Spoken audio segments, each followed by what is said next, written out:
Bonjour. J'étais très heureuse qu'on me demande de parler du corps au cinéma sur ces 4 films-là. À la fois très heureuse et puis très embêtée aussi parce que c'est le type de sujet dont on n'arrive pas à faire le tour. Donc normalement, à la fin de cette intervention, vous devriez penser à des tas de pistes que je n'ai pas abordées. Je vais essayer quand même de faire le tour de certaines choses, mais voilà, l'idée c'est vraiment de vous ouvrir des horizons, des idées de films, des idées de thèmes à traiter avec vos élèves, des idées de choses à poursuivre en classe après le visionnage des films, mais bien sûr c'est comme avec tous les thèmes très intéressants, c'est aussi de la frustration de se dire bon bah on n'arrivera pas à embrasser tout. Et puis, comme d'habitude, quand on travaille sur plusieurs films ensemble, au début, on se dit bon, bah, ces films n'ont vraiment aucun rapport, ni dans leur type de production, ni dans le sujet qu'ils traitent. Et puis, quand on les voit en pensant les uns aux autres, j'imagine que ça doit vous faire ça depuis le début de la semaine. Il y a des tas de fils qui se nouent entre les uns et les autres, et on arrive finalement très très bien à les relier, à faire des passages les uns avec les autres. Et donc, c'est vraiment ce qui m'est arrivé quand j'ai préparé cette intervention, c'est le fait que ces 4 films qui me paraissaient extrêmement différents, disparates, ont vraiment des liens très très forts qui se nouent autour de cette question du corps. Et qui vont vous permettre d'aborder beaucoup de choses, je pense, en classe avec les élèves. Je voulais commencer déjà par évoquer le fait que la question du corps s'est posée immédiatement au cinéma, la question de la représentation du corps, puisque la première caméra, je ne sais pas si c'est des notions ça qui sont évidentes pour vous ou pas, mais la première caméra, elle a été inventée par Étienne Jules Marais, pas du tout dans le but de faire des films dans un but ni artistique, ni de divertissement, mais lui, il était scientifique. C'était un physiologiste, et la raison pour laquelle il a tenu à inventer une caméra, c'est que depuis ses études, il travaillait sur la question du mouvement, et en particulier sur la question des mouvements que l'on ne voit pas. Et donc il avait inventé des tas d'appareils pour mesurer par exemple la circulation sanguine, les flux de circulation sanguine. Et progressivement, ces recherches l'ont mené à vouloir analyser le mouvement humain et le mouvement animal. Et pour ce faire, il a inventé des machines qui représentaient des graphiques extrêmement compliqués. Et puis progressivement, il en est venu à se dire que la photographie pourrait être un bon moyen de s'interroger sur le corps et d'analyser le mouvement. Et ensuite, il en est venu à ce qu'il a appelé la chronophotographie, la photographie dans le temps, qui lui a permis de décomposer les mouvements humains, les mouvements des muscles, et de les recomposer, soit sous forme de graphique, soit sous forme d'images photographiques, puis cinématographiques. Donc, en 1882, il a inventé un appareil qu'il a appelé le fusil chronophotographique, où il se servait en fait du barillet d'un revolver comme d'un système d'entraînement d'une plaque de verre qui permettait de faire plein de photos successives. Donc on voit bien que c'est intéressant de constater que tout de suite, le cinéma, avant même l'invention des frères Lumière, les premières images en mouvement qu'on va essayer de créer, que Marais va essayer de créer, c'est pour enregistrer le corps. Tout de suite, c'est pour comprendre mieux le corps humain qu'on va se dire la machine, la caméra va permettre de voir ce que nous, humains, nous ne pouvons pas voir. Ce qui est intéressant aussi dans le parcours de Marais, c'est que très vite, le service des armées françaises va le contacter et lui demander de se servir de ses analyses du mouvement humain pour rationaliser les corps, pour faire un usage scientifique de rationalisation des mouvements des soldats et pour se dire, pour que les soldats soient plus efficaces, comment est-ce qu'on peut analyser leurs mouvements pour qu'ils aient moins de mouvements à faire pour se déplacer, pour porter leurs armes, pour faire tous ces gestes qui, en temps de guerre, peuvent être très précieux. Donc ça, c'est quelque chose qu'on va voir aussi beaucoup à travers les différents extraits que je vous ai apportés et puis qui est très présent aussi dans les 4 films au programme. Cette idée que le corps, il est souvent lié à la notion de contrainte du corps.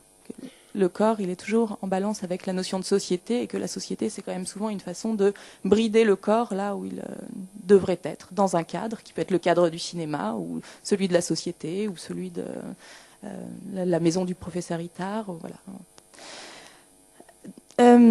Je vous renvoie à un ouvrage qui est vraiment très facile à lire et très très intéressant, qui ne parle pas de cinéma, mais qui s'appelle La construction sociale du corps, qui est un ouvrage de la sociologue Christine Deutré, T-E-T-R-E-Z, qui revient très largement et très simplement sur la question de l'invention du corps, sur la notion que le corps, ce n'est pas quelque chose de donné, mais que c'est quelque chose qui s'est construit progressivement au fil des siècles, et que l'homme s'est mis à penser, et à la fois il y a quelque chose de très évident pour nous dans ce que c'est qu'un corps, et en même temps quand on essaye de le définir, quand on essaye de définir ce qui le limite, c'est très très compliqué. Est-ce que ce qui le limite c'est la biologie, ou est-ce que ce qui le limite c'est la biologie plus les mouvements que nous faisons? Enfin, voilà, c'est très très difficile de trouver la limite du corps, au-delà du fait que notre limite, la limite entre notre corps et le monde, c'est notre peau.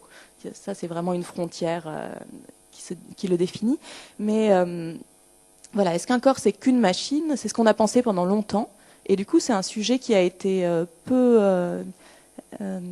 c'était un objet qu'on avait peu envie d'étudier parce que le corps était vraiment cantonné à ses fonctions primaires. Et Christine de Trey dit le corps a longtemps été défini comme la portion congrue et méprisable de l'individu. Le corps ne relève que de la biologie et les lois de fonctionnement anatomique, chimique et mécanique suffisent à l'expliquer. C'est longtemps ce qu'on a pensé et qui du coup en faisait un objet d'étude peu noble.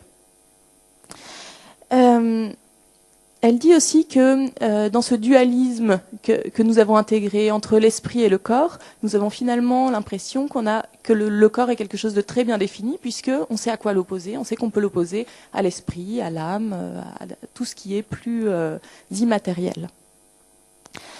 Et ce qui est très intéressant dans cet ouvrage, c'est qu'elle revient sur toutes les conceptions historiques différentes du corps qui ont pu être mises à l'œuvre, et sur le fait que le 19e siècle, qui est aussi le moment de l'invention du cinéma, ce qui n'est pas pour rien, est un moment de remise en question très profond de la définition du corps, et notamment avec les études de Marx sur les classes laborieuses. Et c'est un moment où on se dit il y a beaucoup dans le corps d'acquis et pas seulement de l'inné.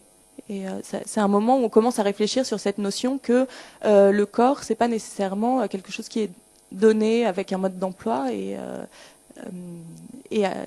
comme ça, mais que c'est quelque chose qui se construit sociologiquement. Ce 19e siècle, c'est aussi le moment où un certain nombre de personnes s'imaginent que le corps reflète complètement notre état d'esprit. C'est notamment ce que pensait très fermement le préfet Alphonse Bertillon, qui avait établi une typologie des types humains. Et si on avait un gros nez épaté, pour lui, c'était évident qu'on allait finir criminel, de vieille dame. Voilà. Il avait établi toute une typologie comme ça à partir de portraits. Il prenait des portraits de face, de profil, pour créer des types de meurtriers, de délinquants. Donc pour lui, vraiment, il était évident que l'aspect extérieur reflétait quelque chose qu'on avait à l'intérieur et qu'il y avait une correspondance absolue entre les deux, et que d'après son fichier, on pourrait arrêter les gens avant même qu'ils commettent des crimes, puisque ça se portait sur leur figure. Cette idée-là, elle était déjà assez présente chez le peintre Charles Lebrun, au XVIIe siècle, qui établissait, lui, par la peinture, des espèces de portraits robots, lui aussi, mais dans le but de connaître toutes les attitudes de l'âme, et de comprendre et d'analyser toutes les émotions à partir des mimiques qu'il pouvait représenter. Donc il avait dressé, lui aussi, une sorte d'échantillon des postures, du corps et du visage, mais lui à des fins artistiques.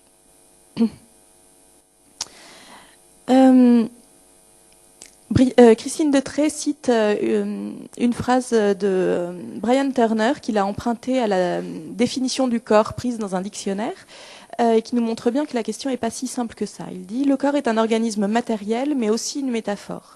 C'est le tronc, séparé de la tête et des membres, mais c'est aussi l'individu. Le terme peut aussi désigner le rassemblement de plusieurs corps individuels, souvent dotés d'une existence légale propre. Il y a aussi des corps immatériels, habités par des fantômes, des esprits, des démons et des anges. Il y a aussi des personnes qui ont deux corps, comme les rois du Moyen-Âge, incarnés à la fois dans leur corps biologique et dans leur corps permanent de souverain. »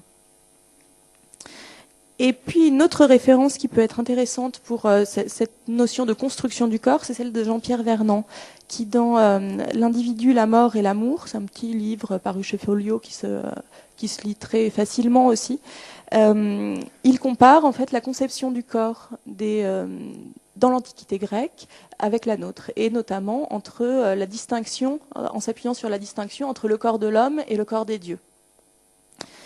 Et il dit l'illusion d'évidence que nous donne aujourd'hui le concept de corps tient pour l'essentiel à deux raisons. D'abord, l'opposition tranchée qui s'est établie dans notre tradition d'Occident entre l'âme et le corps, le spirituel et le matériel. Ensuite, corrélativement, le fait que le corps, tout entier rabattu sur la matière, relève à nos yeux d'une étude positive, c'est-à-dire qu'il a acquis le statut d'un objet scientifique défini en termes d'anatomie et de physiologie. Donc toutes ces évidences que la sociologie du corps, par la suite, va remettre en question pour ouvrir le corps à plus qu'une opposition âme et mécanique, et plus qu'une mécanique biologique. Donc Christine Detrey insiste vraiment sur l'idée qu'il faut parler du corps comme d'une invention culturelle, qu'on invente chacun son corps. Il y a une phrase d'Artaud comme ça qui dit « Je ne peux pas supporter de ne pas avoir créé moi-même mon corps ». Et donc la sociologie revient sur cette phrase d'Artaud pour dire si finalement on crée nous-mêmes notre corps, et la société aussi nous crée notre corps progressivement. La notion de corps, elle s'est aussi instituée avec la naissance du droit, donc à partir du droit romain dans l'Antiquité, et avec l'idée que la peine donnée devait correspondre aux méfaits accomplis. Et que quand un meurtre était commis, il ne s'agissait pas de sacrifier une jeune vierge sur un autel pour abolir le mauvais sort, mais qu'il était peut-être plus logique de condamner le corps de la personne qui avait commis le méfait. Et donc cette notion de droit, elle va vraiment instituer une jonction entre la notion de corps et la notion d'individu, c'est-à-dire l'idée qu'on doit être responsable en tant qu'individu de ce que fait notre corps.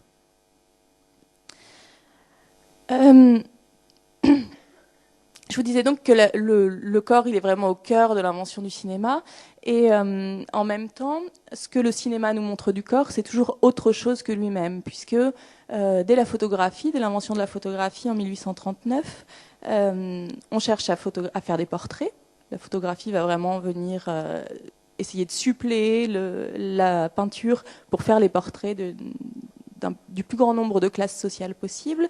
Or, les récits qu'on trouve des séances de pause de ces premiers moments de la photographie, c'est vraiment vécu comme des séances de torture, ou comme la sensibilité de la pellicule, enfin des appareils, il n'y a pas de pellicule à l'époque, des appareils n'est pas très fortes, il faut se mettre sous un soleil absolument terrible qui fait cligner des yeux, il faut tenir la pose pendant un quart d'heure. Donc voilà.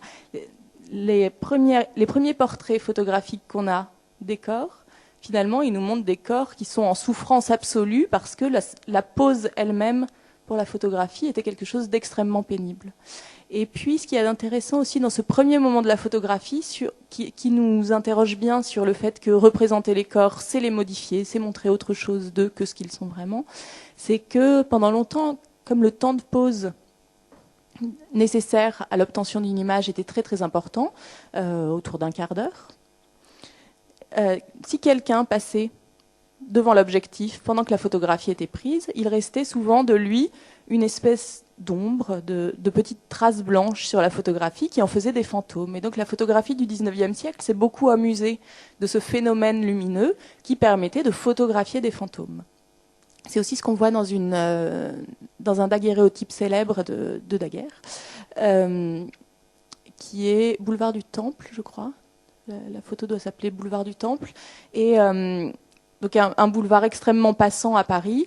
On ne voit aucun passant sur ce boulevard, aucune calèche, rien du tout. On ne voit qu'un cireur de chaussures, qui est le seul personnage qui soit resté pendant un quart d'heure, le quart d'heure nécessaire au temps de pause, sans bouger de sa position. Donc c'est le seul corps que l'appareil photographique a enregistré, alors que des dizaines ou des centaines de corps sont passés devant l'objectif au moment de la prise de la photographie. Donc ce moment originel de la machine qui enregistre le corps, ça nous dit bien à quel point cette image du corps, elle est toujours mensongère, elle est toujours simplement une image et pas plus que ça. Mais c'est pas pour ça que le cinéma n'a pas essayé de donner le plus de dimensions du corps possible, mais il faut toujours bien garder à l'esprit que ce n'est toujours qu'une image. Et c'est ce que dit Hans Belting dans un livre qui s'appelle « Pour une anthropologie des images », qui est paru en 2005. Il dit « Toute image de nous-mêmes qui ne prend pas en considération le fait qu'elle est une image sera fausse ». Il faut toujours garder ça à l'esprit. C'est aussi ce que dit le philosophe Stanley Cavell dans un très beau livre qui s'appelle « La projection du monde ». Il dit « Il est évident que la photographie d'un tremblement de terre ou de Greta Garbo n'est heureusement pas un tremblement de terre, ni malheureusement Greta Garbo en chair et en os, mais il n'est pas moins paradoxal ou faux de brandir une photo de Garbo et de dire « ce n'est pas Garbo ». Si tout ce que vous voulez dire par là, c'est que l'objet que vous brandissez n'est pas une créature humaine. Donc il nous rappelle bien aussi le fait que c'est Garbo et ce n'est pas Garbo à la fois. Toujours un corps, c'est lui et c'est surtout la représentation d'un corps. Et Laurent Julier, qui est un chercheur en cinéma, nous rappelle dans un article qui s'appelle « Un corps de cinéma comme les autres et comme aucun autre », qui reprend bien cette dualité entre le fait que c'est bien l'image de mon corps, mais ce n'est pas mon corps. Lui, il avance l'idée que le corps au cinéma, c'est d'abord une absence, c'est simplement la trace du corps qui a été présent devant l'objectif. Et puis, c'est un corps qui renvoie à d'autres corps, qui renvoie au corps d'avant, donc au corps absent, le corps modèle, comme dirait Robert Bresson, le corps qui s'est présenté devant l'objectif, qui est un corps modifié non seulement par le cadrage, par le choix que va opérer la machine, mais qui est souvent un corps modifié aussi, en tout cas dans la fiction, par le maquillage, par le costume, par les attitudes qu'il va prendre. Et puis, pour Laurent Julier, il y a aussi le corps d'après, qui est indispensable, et sur lequel je reviendrai tout à la fin de cette intervention, qui est votre corps à vous, le corps du spectateur. Car sans le corps du spectateur, on ne peut pas recomposer les fragments, les bribes de corps qui vont nous être montrés à l'écran. Et c'est par là que je voulais commencer, par le fait que pendant très longtemps, le cinéma ne va pas oser découper les corps. Pendant les premières années, les 5-10 premières années du cinéma, on a une tendance farouche à poster la caméra très loin de ce qui est filmé pour voir les corps en entier. À mon avis, c'est pas anodin que les frères Lumière aient eu envie de faire un cinéma, eux, qui soit à l'échelle de la ville, à l'échelle du monde. Ils avaient envie d'aller photographier les pyramides d'Égypte, de photographier la place de la République, et donc ils postaient toujours leur caméra à distance pour embrasser le mouvement du monde. Et dans ces premières années du cinéma, la caméra se place à distance des corps parce qu'elle a une espèce de réflexe théâtral. Et que quand elle filme quelque chose, elle filme une scène, comme une scène de théâtre. Et donc les personnages sont le plus souvent vus en pied.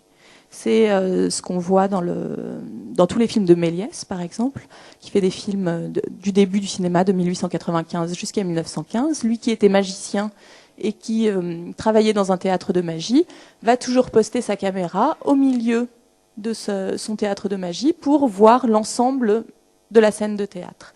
Et donc chez Méliès, on ne voit jamais de corps proches. Ou quand on le voit, c'est que ce sont censés être des corps de géants. Quand on voit une main en gros plan chez Méliès, c'est que c'est la main du géant Polyphème qui va attraper Ulysse. Mais lui n'a jamais l'idée d'aller découper les corps, d'aller les regarder de plus près.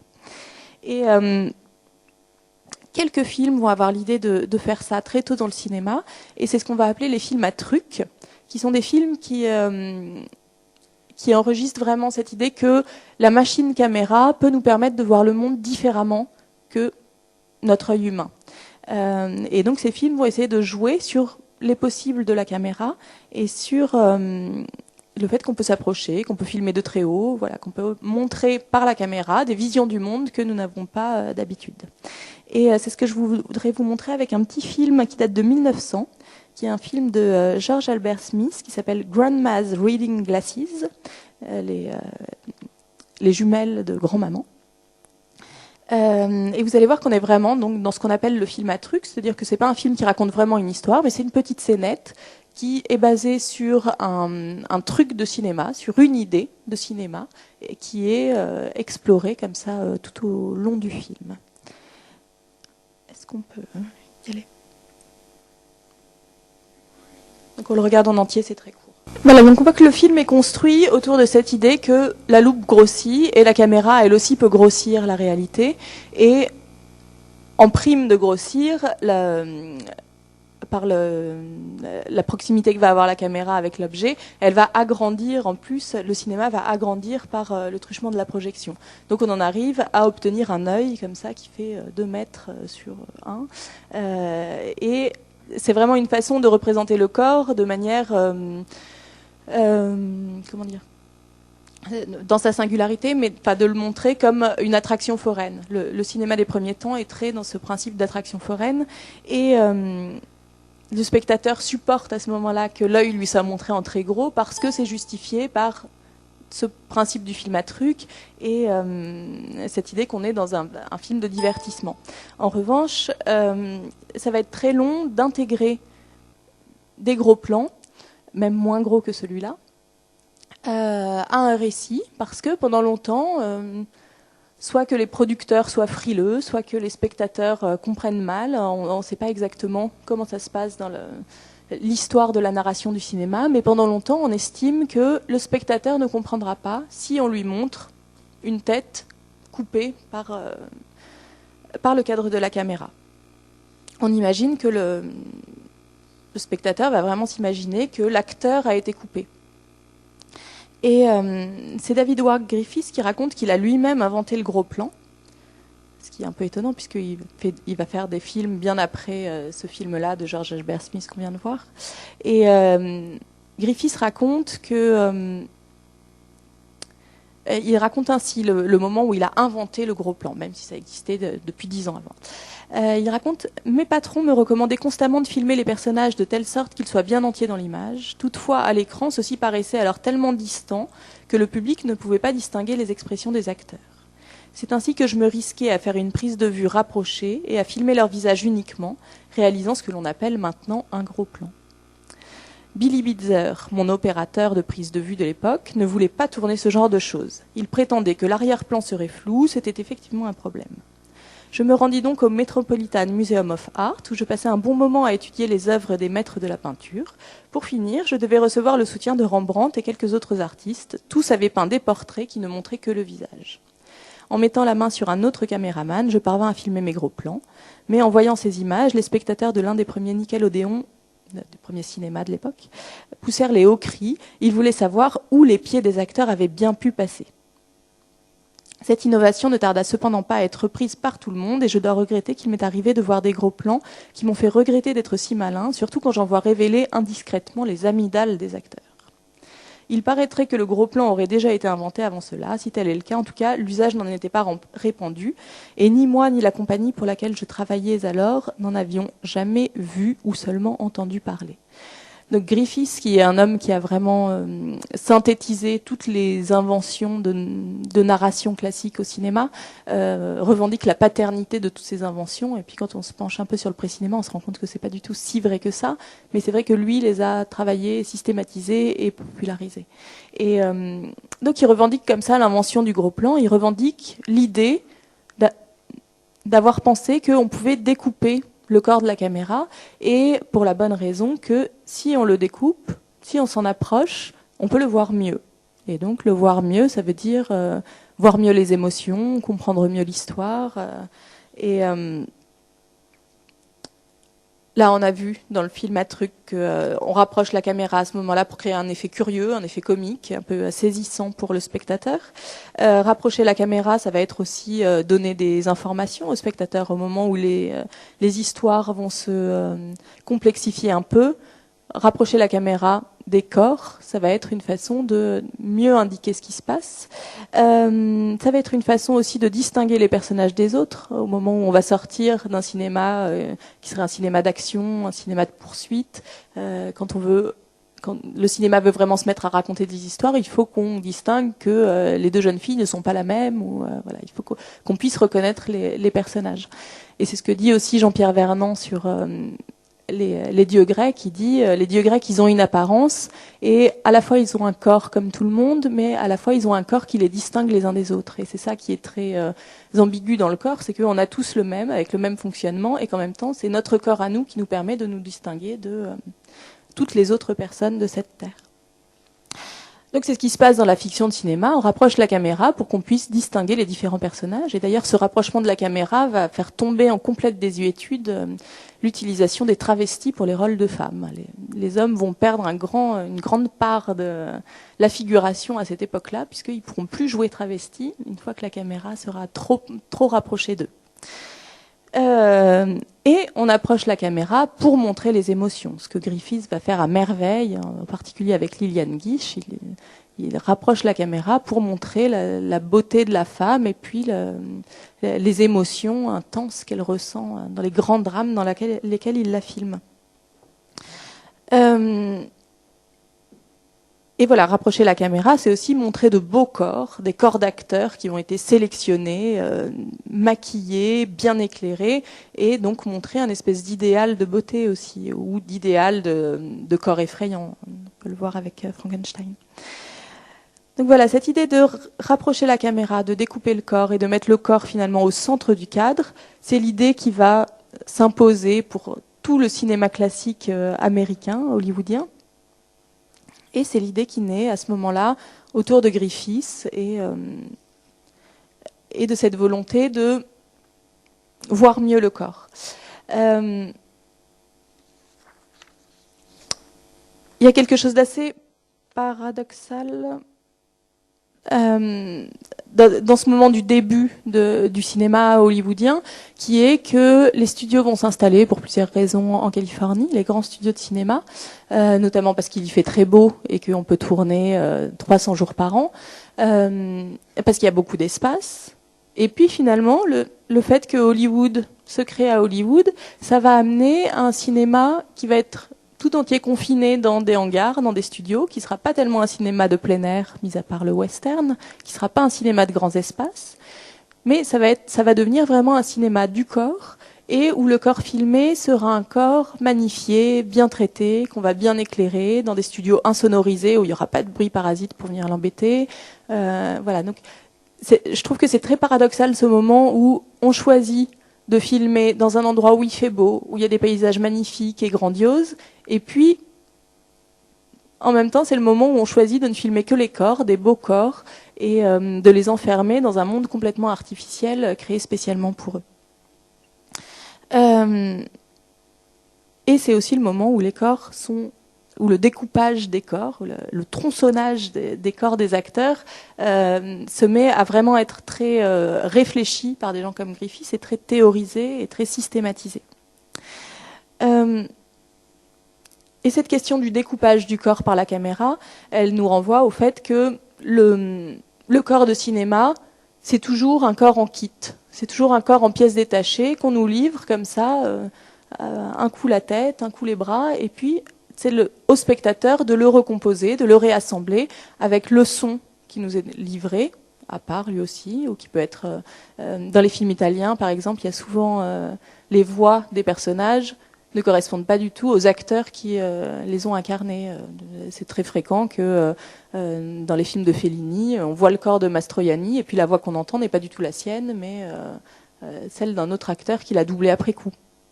On voit ça aussi dans un des premiers courts-métrages de Godard, où Jean-Paul Belmondo était en tournage, il ne pouvait pas venir faire la post-synchronisation, donc c'est Godard lui-même qui tourne Belmondo, qui double Belmondo. Donc ça crée un corps hybride assez étonnant, quoi. Le corps de Belmondo plus la voix de Godard, ça fait quelque chose de très troublant à l'écran. Et voilà, donc cette idée du corps découpé, elle s'impose dans les débuts du cinéma classique, et elle est très forte, très théorisée dans Frankenstein, avec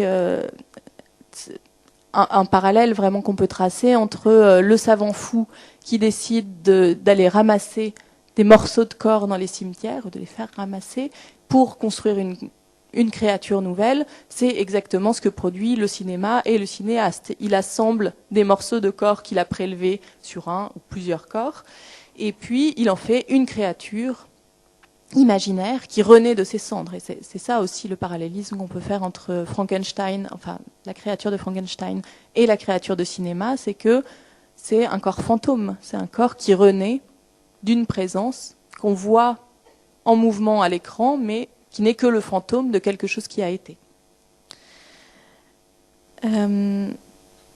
Je vous propose peut-être qu'on voit l'extrait de Frankenstein du moment de la création. Vous l'avez regardé en fait, vous l'avez vu pendant ces journées? On le revoit quand même? Le moment très court, les 2 premières minutes.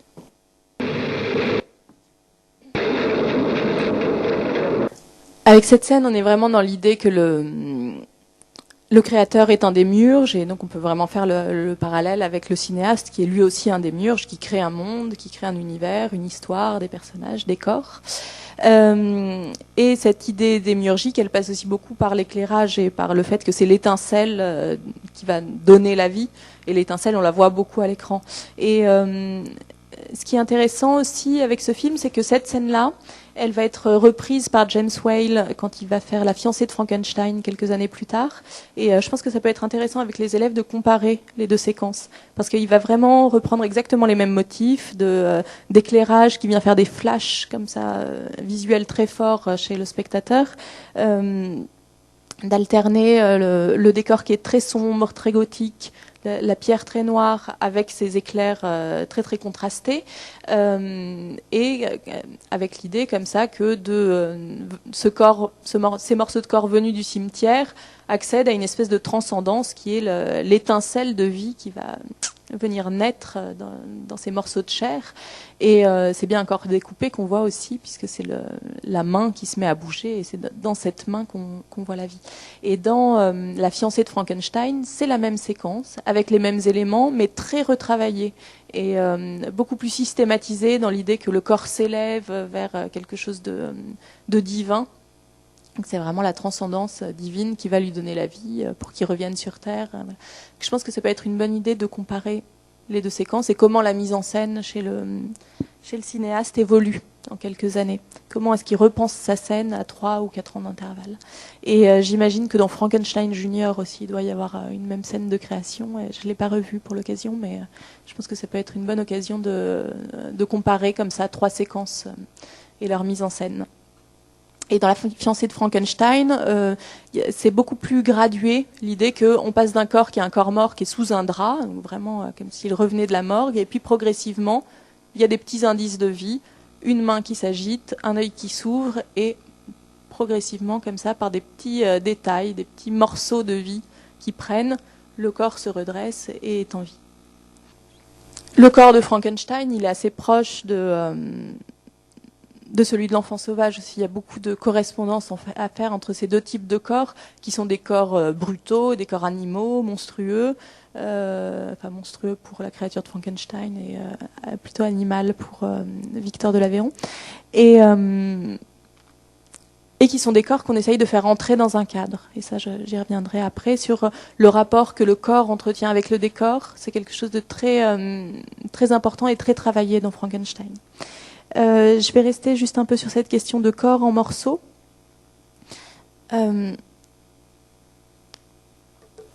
Avec un extrait de Tétro, le film de Coppola qui date de 2009, où Coppola théorise beaucoup cette idée dans son film. Alors je ne sais pas si vous l'avez vu, si vous vous souvenez. C'est un film en noir et blanc de 2009, avec un noir et blanc très très contrasté, qui raconte l'histoire de 2 frères, enfin d'un grand frère qui s'appelle Tétro, et qui a quitté le domicile depuis longtemps, qui vit en Argentine, et que son petit frère Benny rejoint. Et donc le grand Tétro, joué par Vincent Gallo, est vraiment le modèle du petit Benny. Et donc il y a toute une histoire de transmission entre ces 2 corps, de l'un à l'autre, d'admiration, de transmission. Et ce sont des corps qui sont très morcelés, à la fois par le cadrage, comme vous allez le voir, et puis vraiment physiquement, ils n'arrêtent pas de se casser des trucs, de se casser des membres dans le film. Chacun se casse la jambe à un moment du film, et donc il y a un effet de double comme ça entre cette même personnalité mais séparée en 2 corps, dans un sens. Et puis le fait que c'est vraiment des corps en morceaux, avec des personnalités en morceaux aussi. Je vous propose de regarder ce petit extrait où on voit les 2 frères au cimetière. Cheney family came to this country in the year 1901. The first Benjamin made it big in the wholesale chicken business. But he liked to sing, and he played mandolin.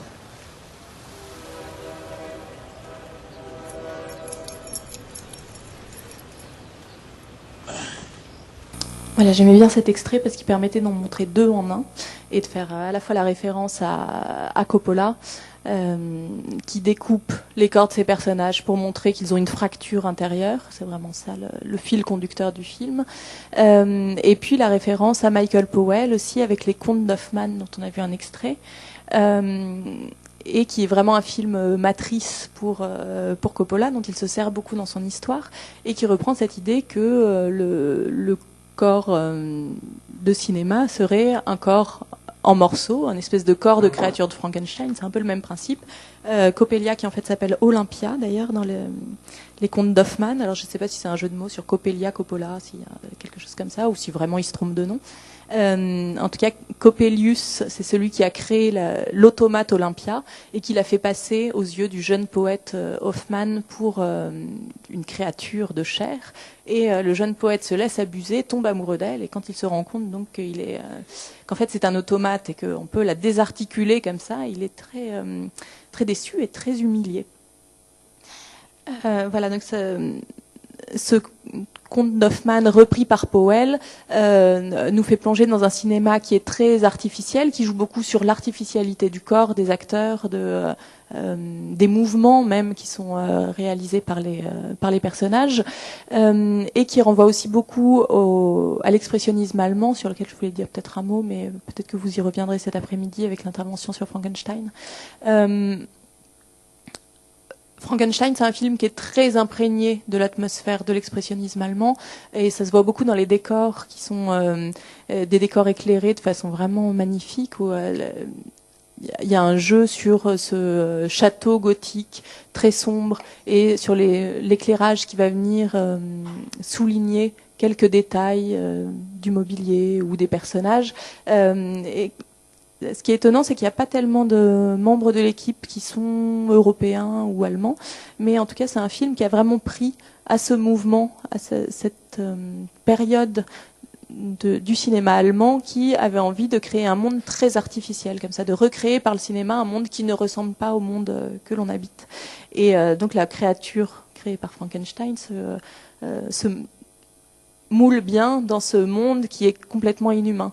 Et ce qui est très beau, je trouve, dans le film, c'est le fait qu'on a deux décors qui sont complètement différents, opposés, le décor bourgeois de la famille de la jeune Elisabeth, et puis le décor complètement gothique du château du scientifique, et que chacun habite son décor de manière différente. Chaque corps habite le décor de la manière qui lui convient, et donc la créature qui est immense, surdimensionnée, a la place pour se mouvoir dans le grand décor gothique très spartiate, très rudimentaire qui est celui du château. Par contre, quand il essaye d'aller se déplacer dans le décor bourgeois, il passe plus par les portes, enfin rien ne va plus, quoi. C'est vraiment la forme de la monstruosité et de l'animalité du corps, très brute comme ça, qui vient semer le désordre dans l'ordre bourgeois où chaque élément de décor est bien à sa place, où tout est bien rangé. Et voilà, et donc je trouve que c'est vraiment les deux idées qui sont importantes sur le corps dans Frankenstein. L'idée que le corps de cinéma, c'est un corps morcelé et que le corps de la créature vient théoriser ça. Il y a un critique qui disait ça à propos du film d'Hitchcock, Fenêtre sur cour, que dans ce film-là, il y a deux femmes coupées en morceaux. Il y a celle qu'on ne voit jamais, la femme du voisin, qui a vraiment été découpée, qui est dans des valises et qui l'expédie à l'autre bout des États-Unis. Et puis il y a le corps de Grace Kelly, qui est découpé, tronçonné, mis en morceaux par Alfred Hitchcock, qui la regarde avec amour, et pour ça, il la détaille morceau par morceau. Il détaille son bras, il détaille ses belles jambes, il détaille son visage. Voilà, donc il y a chez Hitchcock une façon comme ça de mettre en rapport le fait de tuer, dépecer, avec le fait d'aimer regarder une femme et de découper son corps pour le donner à voir sous le meilleur jour possible.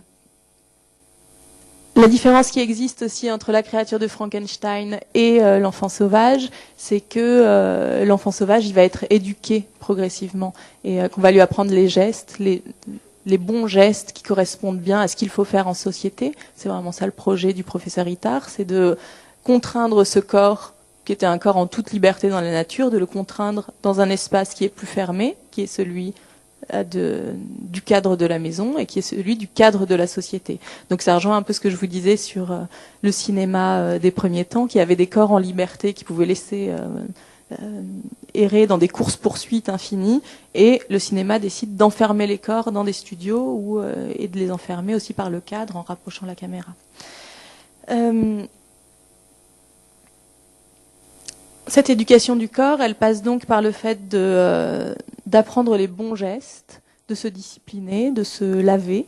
Et ce que je trouve très saisissant dans le film de Truffaut, c'est à quel point il essaye de faire un cinéma de la sensation, ce qui est un peu contre nature, c'est-à-dire que le cinéma, c'est plutôt l'endroit où on éprouve des émotions et pas tellement de sensations, malgré les délires de certains de faire du cinéma en odorama, ce qui n'a quand même jamais pris.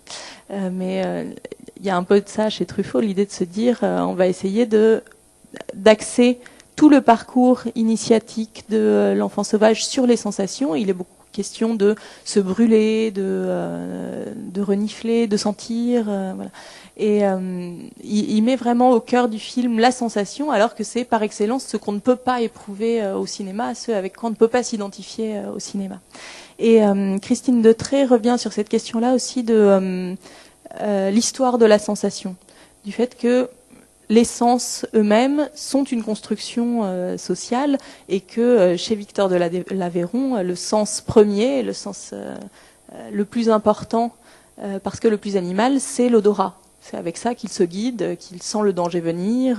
Voilà, c'est ce qui va lui permettre c'est ce qui va le servir le plus dans sa vie de tous les jours quand il est dans la forêt. Et à l'inverse, c'est le sens que dans la bonne société de l'époque, on essaye de rejeter parce qu'il renvoie à tout ce qu'il y a d'animal, tout ce qui sent mauvais, et qu'on va plutôt essayer de mettre en avant le sens de la vue, qui est beaucoup plus subtil et qui s'éduque beaucoup mieux.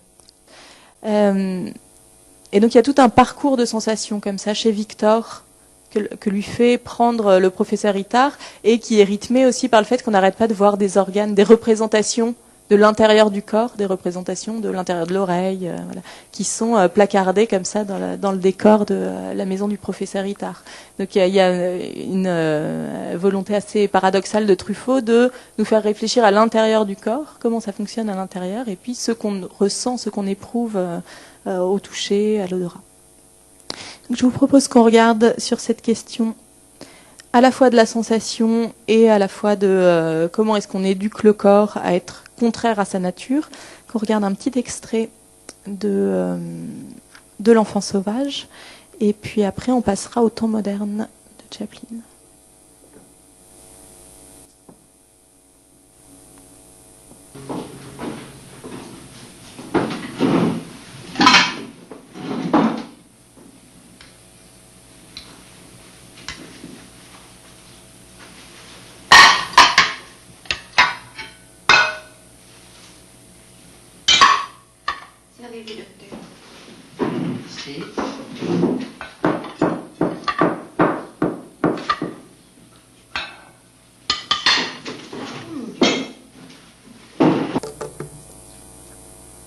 Je voulais vous montrer la minute qui précédait, en fait, où Victor prend son bain, mais j'imagine que vous l'avez bien en tête, si vous en avez parlé mardi ou lundi.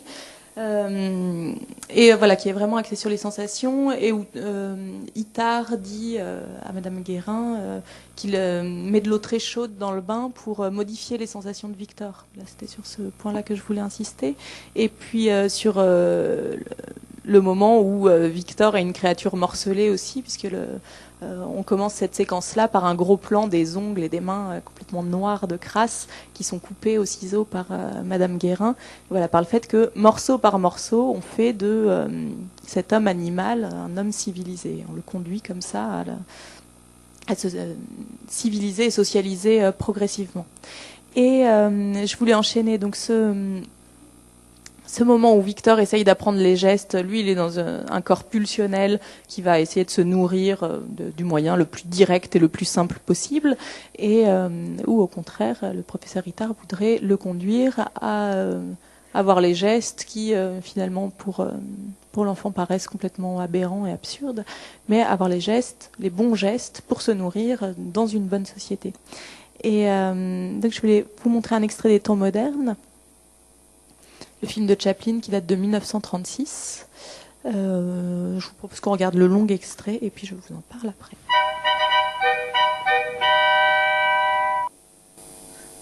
Donc l'invention de la machine à manger, en fait, elle est pensée pour éviter les pauses déjeuner pendant la journée de travail, parce que ça perd quand même un petit peu de temps pour la productivité. Donc il y a un homme qui est missionné pour imaginer un système où on pourra quand même continuer à visser les boulons tout en déjeunant. Il y a quelques ratés dans la machine encore, elle ne fonctionne pas tout à fait bien. Et voilà, ça nous renvoie à l'idée d'un corps-machine qui serait le corps de l'ouvrier, qui deviendrait complètement sa machine, ou qui ferait corps avec elle et qui deviendrait un corps mécanique.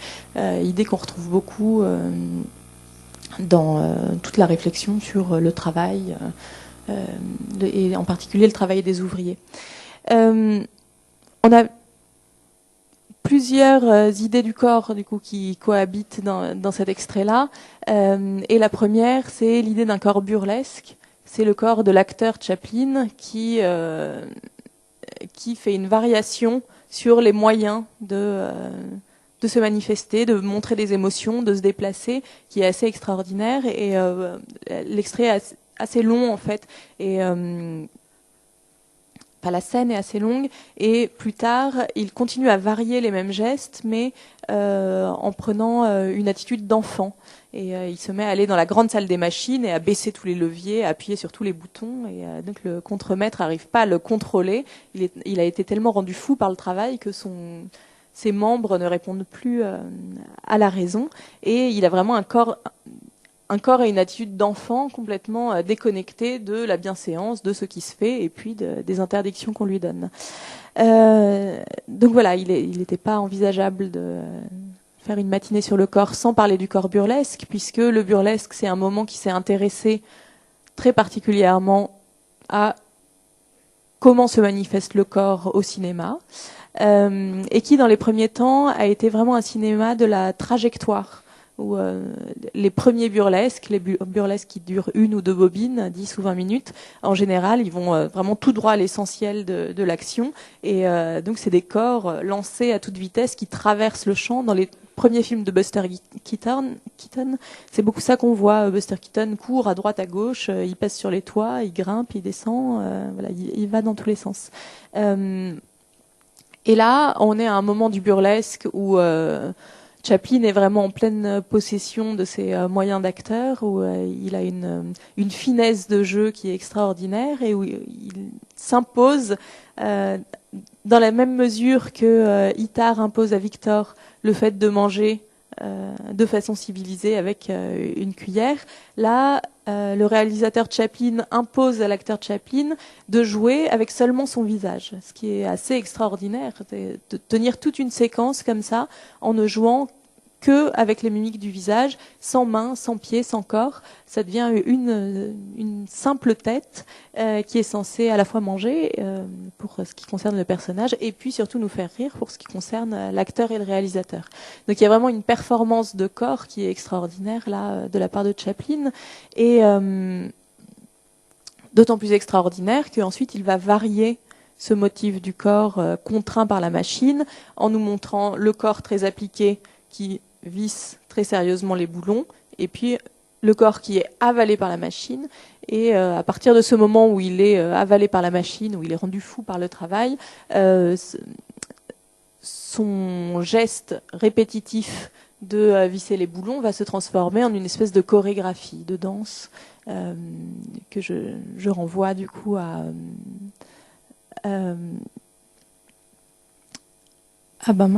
que je renvoie au film sur Pina Bausch, où on est aussi dans des gestes de la vie sociale, des gestes de tous les jours, qui sont transformés en danse, qui sont chorégraphiés et qui amènent un corps dansé à réfléchir sur des gestes de tous les jours. Et là, c'est ce que fait Chaplin aussi, en variant ce même geste de serrer les boulons et en le faisant avec application, ou dans une séquence précédente, il le fait en pensant complètement à autre chose, donc ça marche pas du tout. Voilà. Et ce même geste, il va le varier avec des postures de corps complètement différentes qui nous amènent là à un corps dansé et un corps chorégraphié.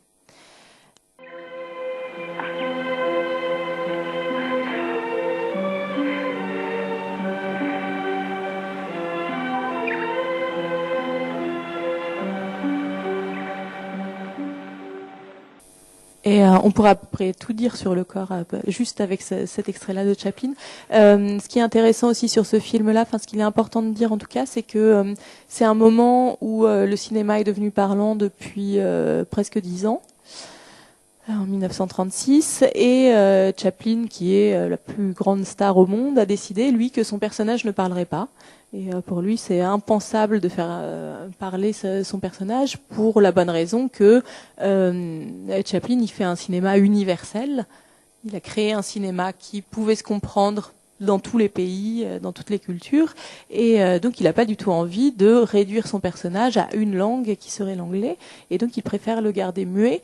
Mais vous avez vu qu'il y a quand même un personnage qui a la parole dans ce film-là, c'est le directeur de l'usine. Et du coup, ça dit bien ce que Chaplin pense du parlant au cinéma, c'est que tous les mots qui sont proférés dans ce film ne servent que à donner des ordres, à donner des directions.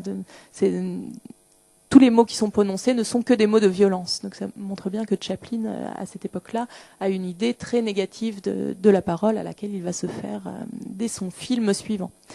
Mais voilà, son personnage est un personnage qui ne parle pas, comme le personnage de Victor de l'Aveyron ou comme le personnage de la créature de Frankenstein, qui sont des personnages, des corps qui s'expriment par borborigme, par grognement, et donc qui en fait des corps pas tout à fait humains ou pas tout à fait adultes, on pourrait dire. Et avec le corps de Chaplin, on est vraiment dans cet entre-deux, entre un corps d'enfant, un corps d'adulte. On ne sait pas bien. C'est un corps d'adulte, mais qui fait des gestes d'enfant. Le corps burlesque, c'est souvent ça, une espèce d'entre-deux entre un corps qui a l'air parfaitement civilisé et puis qui va déraper ou qui va emprunter les gestes d'un âge qui n'est pas le sien ou d'une catégorie sociale qui n'est pas la sienne. Et c'est souvent sur le décalage que le comique repose. Et on peut revenir aussi à l'étymologie d'enfant. Infant, c'est celui qui ne parle pas. Donc Victor de l'Aveyron est aussi à cette charnière entre l'enfant et l'animal, et l'adulte et l'homme civilisé. Et pour le professeur Itard, c'est par le langage, par l'apprentissage du langage, qu'il peut passer d'un état à un autre. C'est ça qui devrait le faire progresser vers les temps modernes dont parle Chaplin. Donc je vous le disais, une autre notion très importante dans la représentation du corps au cinéma, c'est le rapport que le corps va entretenir avec le décor et comment la caméra se place vis-à-vis du corps pour lui faire habiter un monde. Je vous renvoie sur cette question-là à un article de Serge Danet qui est très court, qui s'appelle Le chien et la corde, qu'on retrouve dans, alors je ne sais plus lequel c'est, dans La Maison Cinéma et le Monde. Ça doit être le tout premier numéro de ce recueil d'articles paru, je ne sais plus comment. Enfin, c'est les gros livres marrons, là, je ne sais pas si vous les connaissez. Et donc cet article, Le chien et la corde, est très court, mais Serge Danet a toujours une pensée très fulgurante comme ça. Et en fait, il compare deux photogrammes. Il compare un photogramme d'un film de Harry Langdon, où Harry Langdon est complètement sans dessus-dessous, et il a un chien sur la tête. Enfin, il vient de lui arriver une catastrophe, il est tombé, il y a un chien qui passe un peu devant lui, qui est au-dessus de lui. Et puis il compare ce photogramme-là avec un photogramme de La Corde d'Hitchcock, où on voit les trois jeunes gens qui commettent le crime, là, qui sont en pleine discussion. Danet dit, c'est le moment, en fait, entre ces deux époques-là du cinéma, entre le moment burlesque des années 20 et puis le cinéma classique, années 50, c'est le moment où le corps prend le pouvoir, en fait, sur le cinéma, où le décor est complètement laissé à l'abandon, alors que dans le plan d'Harry Langdon, il y a de l'air au-dessus de sa tête. On voit une partie du décor, et puis le décor est partagé avec un chien, et puis le corps n'est pas tout à fait civilisé, la caméra est assez à distance, tandis que dans le photogramme de La Corde, c'est vraiment les corps qui occupent toute la place et qui ne laissent plus du tout d'espace pour autre chose qu'eux. Et donc Danet dit les choses de cette façon. Il dit, il s'est peu à peu dégagé du fond de l'image de nitrate. Il parle du corps. Et il dit, le corps s'est peu à peu dégagé du fond de l'image de nitrate où il palpitait pour venir se figer sur le devant de la scène d'acétate. Derrière le mur trop neutre, lisse de la corde, se trouve tout ce qu'il a fallu oublier, laisser au fond de l'écran et le murer à nos regards. Pour que le corps de la star, ici Farley Granger, James Stewart et John Dahl, émerge indiscutablement. Donc c'est bien ça le cinéma hollywoodien, c'est gommer le plus possible le décor pour que le corps puisse vraiment voler la vedette. Pour que la star ne partage plus le cadre, mais qu'elle s'en fasse une maison. L'habitat de la star, c'est vraiment les bords du cadre. Et c'est ce qui culmine dans un film comme Casablanca, par exemple, où on a, je crois, 230 gros plans de Ingrid Bergman et Humphrey Bogart, et le monde disparaît complètement derrière les deux visages de ces deux personnages qui se regardent et qui s'admirent, et qu'on admire aussi. Donc cette focalisation sur le corps, elle amène à une disparition du décor.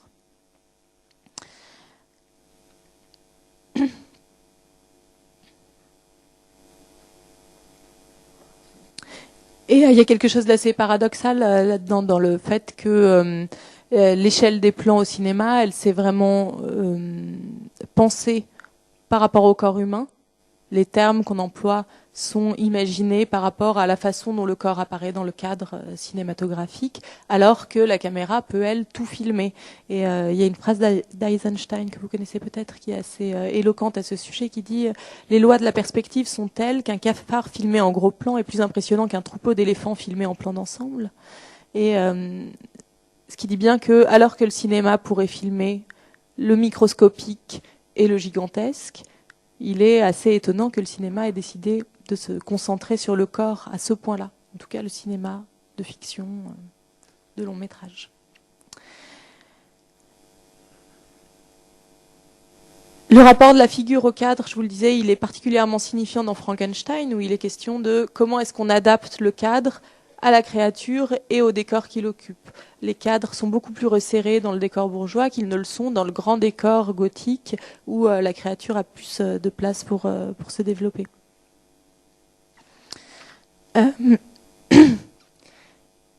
Et je vous disais que cette créature-là, elle fait exploser le cadre à la fois du décor et puis le cadre cinématographique, quand elle est transplantée comme ça dans un milieu qui ne lui convient pas, qui est trop rigide pour elle. Et ça, c'est quelque chose qu'on retrouve aussi, par exemple, dans un film comme Boudu sauvé des eaux, où Jean Renoir s'amuse beaucoup à créer un monde bourgeois qui est celui de la petite famille Lestingois, où chaque chose est bien à sa place, chaque personnage est bien à sa place dans sa petite case, le cadrage est très précis aussi, et puis soudain déboule un vagabond qui a essayé de se noyer et que le bon père Lestingois a essayé à sauver, qu'il recueille chez lui, et ce vagabond qui est joué par Michel Simon est un espèce de corps comme celui de la créature Frankenstein, complètement ensauvagé, pas du tout discipliné, pas du tout domestiqué, et alors que le décor est fait de portes, de fenêtres, tout est bien quadrillé, carré comme il faut. Le corps de Michel Simon, complètement hirsute, avec des cheveux partout, une grosse barbe, complètement dépenaillé, va venir semer le trouble absolu dans ce décor-là. Et donc Renoir incite vraiment sur le contraste qui existe entre un décor figé et puis un corps complètement sauvage. Et j'ai choisi de vous montrer, vraiment pour cette même situation, un extrait de Zéro de conduite de Jean Vigo, qui date de 1933. Je ne sais pas s'il a fait partie du programme, ouais, l'année dernière, voilà. Où on a vraiment un exemple de cette sorte-là, d'un décor qui est on ne peut plus quadrillé, figé, puisque c'est le décor de l'internat, où vraiment chaque lit doit être à sa place, tout doit être rangé, et ce décor va exploser sous le désir de liberté des décors qui sont ceux des pensionnaires en révolte.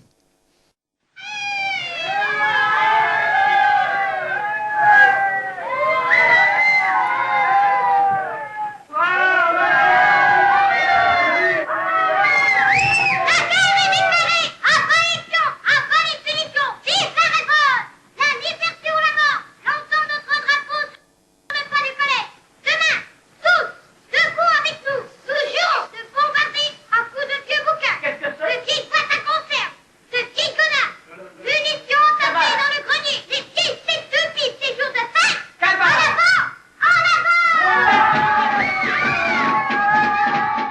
Donc en quelques minutes, l'ordre du pensionnat est ravagé par ce groupe de jeunes gens. On a des corps aussi qui sont un peu à la limite entre deux postures, puisque ils sont d'abord dans une posture qui mime les adultes avec des revendications, un cortège, un discours qui lance la révolte, qui lance la manifestation. Et puis la révolte se termine en fête avec tout ce qui est porté par les jeunes gens et en bataille de polochon. Donc il y a ce double mouvement entre on se révolte, on veut se révolter comme les grands, et à la fois la révolte, elle passe par le jeu et par la libération du corps. Et c'est ça l'objet de la révolte d'ailleurs, c'est la libération du corps.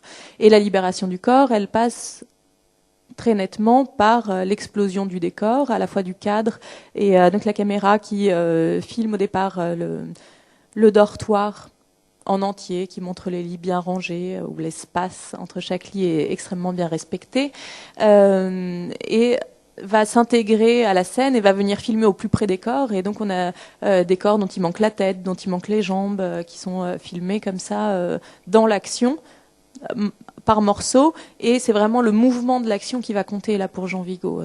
Non pas que les corps soient bien cadrés, éclairés comme il faudrait, que le cadre soit bien posé, mais au contraire de se mettre au centre de ce qui est en train de se passer pour capter les mouvements, pour capter l'agitation de cette révolte. Et c'est ça qui l'intéresse dans le fait de filmer un pensionnat, c'est de filmer le mouvement et le corps de la jeunesse. Ce mouvement, il met tous en dessus-dessous, il va marcher sur les toits, renverser les lits, crever les oreillers, il inverse tout ce qui devrait être en place et il le met sans dessus-dessous. Et puis c'est aussi par la forme cinématographique que Vigo crée de la révolte, crée du mouvement et crée de la liberté des corps, en faisant ces très beaux plans en plongée totale au-dessus du dortoir, ou en remplissant le champ avec toutes les plumes d'oreiller aussi. C'est une manière de faire une espèce de neige très aérienne, très poétique, comme ça, sur la révolte faite des pensionnaires. Et puis avec le ralentissement de l'image, Jean Vigo est quelqu'un qui travaille beaucoup l'expérimentation cinématographique, et donc ralentir ce mouvement de révolte en fait quelque chose qui passe d'une grande violence, d'une volonté de rupture totale avec l'ordre, à quelque chose de très doux, de très joyeux par le ralenti. Et puis il y a aussi ce moment de nudité que tous les élèves qui fait pousser des hauts cris à tous les élèves et qui a fait que le film a été interdit, a été censuré pendant longtemps aussi. Tous les films de Jean Vigo, ils sont pas très nombreux, mais Jean Vigo, c'est quelqu'un qui a vraiment eu une démarche très intéressante sur la façon de filmer les corps. Dans La Talente, c'est très très beau, la façon dont il filme le corps du mari et de la femme qui se cherchent, qui se séparent, qui rêvent l'un de l'autre, où il les fait se superposer dans l'image au moment où ils passent une nuit séparée. Enfin, c'est vraiment quelqu'un qui a une réflexion sur comment filmer le corps qui est très sensuelle et sensible. Et je vous conseille aussi le film qui s'appelle La natation par Jean Taris, où il a filmé le champion de natation Jean Taris, et donc il en fait à la fois un documentaire et un film expérimental où il explore vraiment tout le mouvement du corps, de ce corps d'athlète, au moment où il plonge dans l'eau. Donc Jean Vigo se fait vraiment un plaisir de filmer l'explosion des gouttelettes d'eau et puis les mouvements du corps très aériens dans l'eau.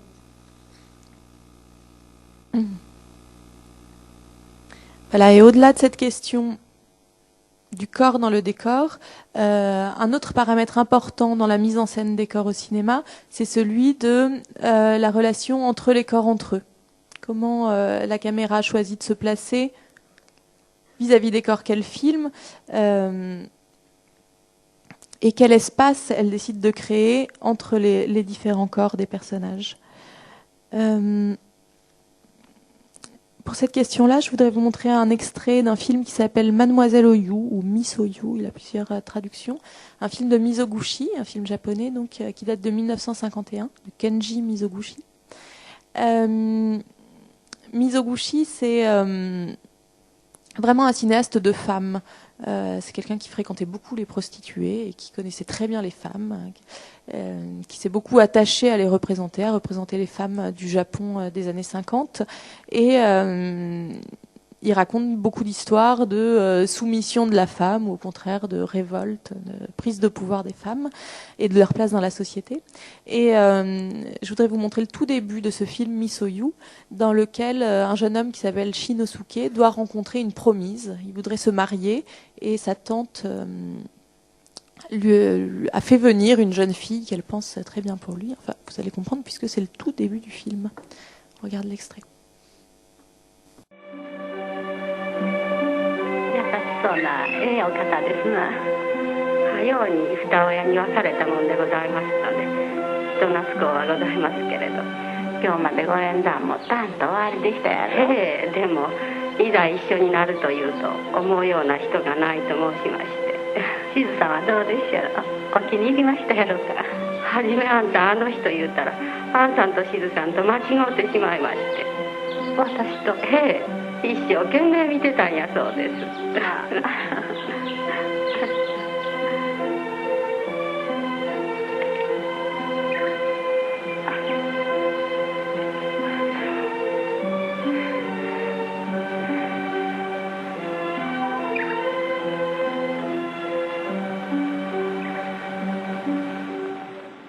Alors, l'histoire se passe en fait au début du XXe siècle, fin 19e, pendant l'ère Meiji, fin du 19e, début du 20e.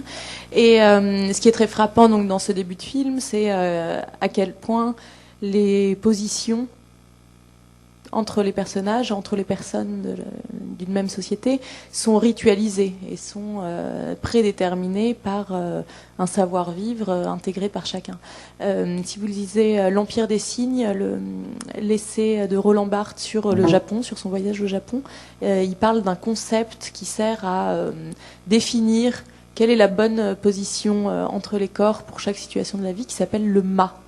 Et donc c'est une façon de régler comme ça la distance avec la personne à laquelle on s'adresse ou à côté de laquelle on est, suivant les relations qu'on entretient avec elle et suivant les situations qui se présentent. Et Mizoguchi, c'est vraiment un cinéaste qui met ça en scène en permanence, le fait que la société impose des postures, des distances entre les personnes. Et là, on le voit très bien tout à la fin de l'extrait, la façon qu'ont de se tenir les deux promis, Shinosuke et Shizu, sans se regarder, mais en étant un peu dans la même direction. Ce qui est très beau aussi, c'est ce moment où on voit la grande sœur, Madame Oyu, qui apprend que le garçon Shinosuke l'a prise pour la promise. Et pendant ce temps-là, on mesure toute la distance qu'il y a entre elle, à l'avant-plan du champ, et puis Shizu, qui est floue, toute petite, au fond de l'écran, et qui est une espèce de doublure miniature de sa grande sœur, mais on voit qu'elle n'en est qu'une espèce de fantôme, quoi. Elle est qu'une espèce de manifestation, mais en moins bien filmée, en moins bien éclairée, en moins rayonnante.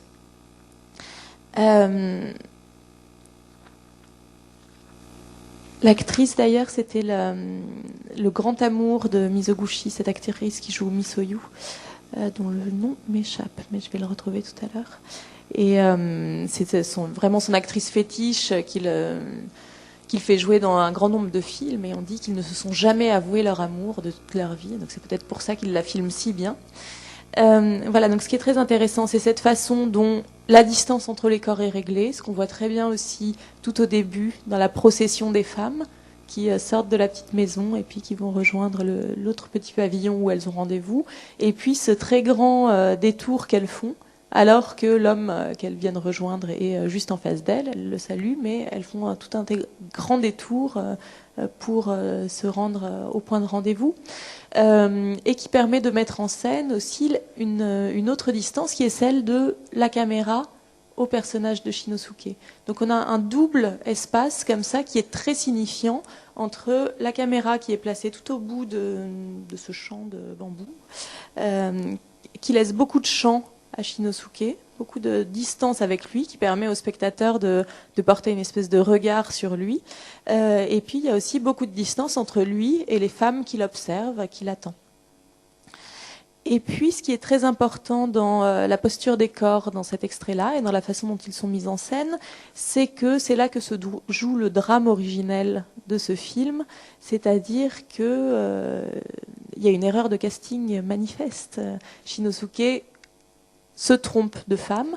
Il croit tomber amoureux de la bonne, il croit voir celle qui lui a été promise, et en fait, il a vu sa grande sœur, ce qui va créer un drame terrible.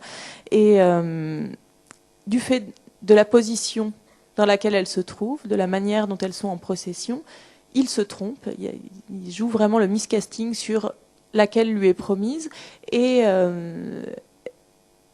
Mizoguchi joue complètement ce jeu-là du regard de Shinosuke, puisque nous aussi, pendant le tout premier moment de la séquence, on ne voit que Madame Oyu, on ne voit pas du tout la petite sœur Shizu. Elle est toujours derrière l'une des suivantes, ou cachée derrière un arbre. Enfin, il y a toujours quelque chose dans la mise en scène qui va la masquer et qui fait qu'on ne voit que la grande sœur. Il n'y a que elle qui est mise en avant par la mise en scène. Donc c'est le récit d'un miscasting, oui et non, puisque la véritable héroïne, c'est vraiment Madame Oyu et c'est pas Shizu. Donc le spectateur se trompe pas tant que ça sur qui est vraiment le personnage principal de cette histoire. Et donc comme ça, la relation entre les personnages, Mizoguchi arrive à la faire comprendre dans toute sa complexité dès cette première scène et simplement en très peu de dialogue avec la position très ritualisée de ces différents personnages qui se tiennent les uns à côté des autres, qui sont très respectueux des codes de leur société et qui en même temps sont mus par des désirs qui vont les poursuivre toute leur existence. Le nom de l'actrice, c'est Kinuyo Tanaka, l'actrice fétiche de Mizoguchi. Et j'ai encore beaucoup de choses à vous montrer, donc je vais me dépêcher. Et c'est quelque chose qui est très...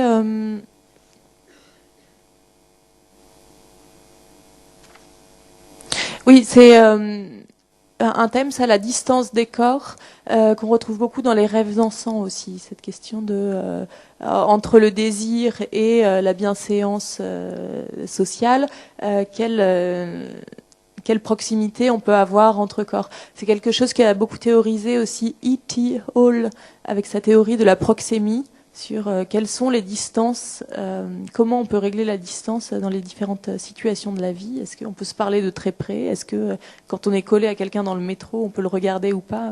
E.T. Hall réfléchit sur toutes ces notions de comment cohabitent les corps dans une société urbaine où ils sont à la fois complètement compressés les uns contre les autres et où en même temps il y a un minimum de distance à essayer de faire valoir quand même. Donc je vous propose qu'on regarde l'extrait des rêves dansants sur cette question de la distance entre les corps.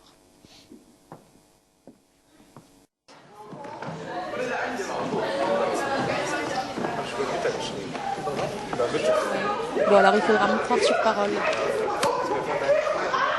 Je suis désolée, j'ai mal calé l'extrait, on ne le retrouve pas. Donc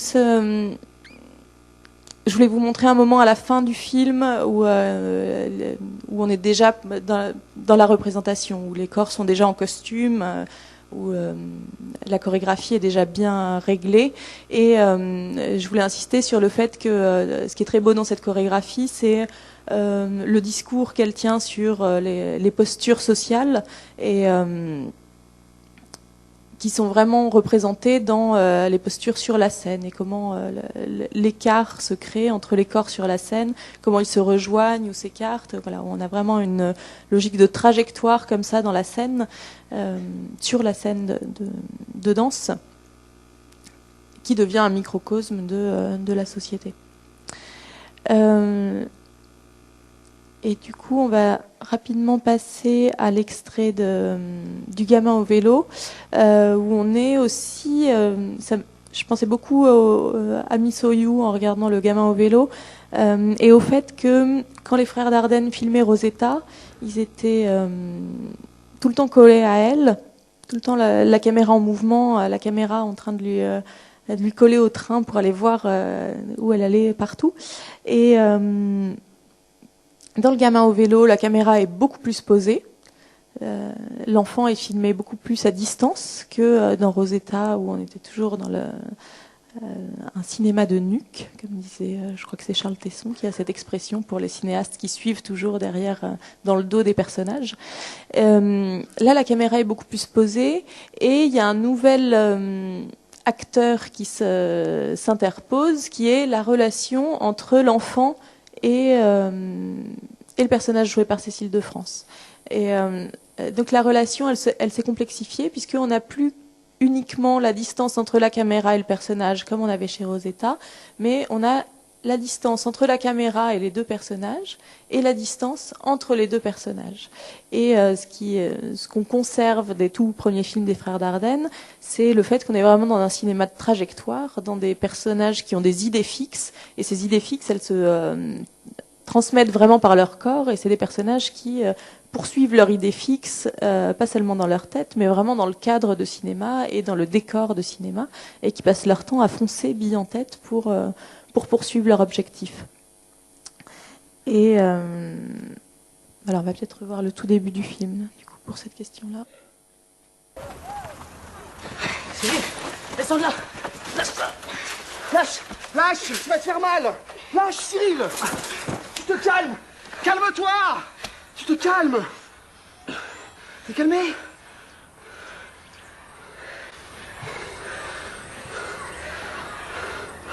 Allez, viens. Cyril, viens, Cyril.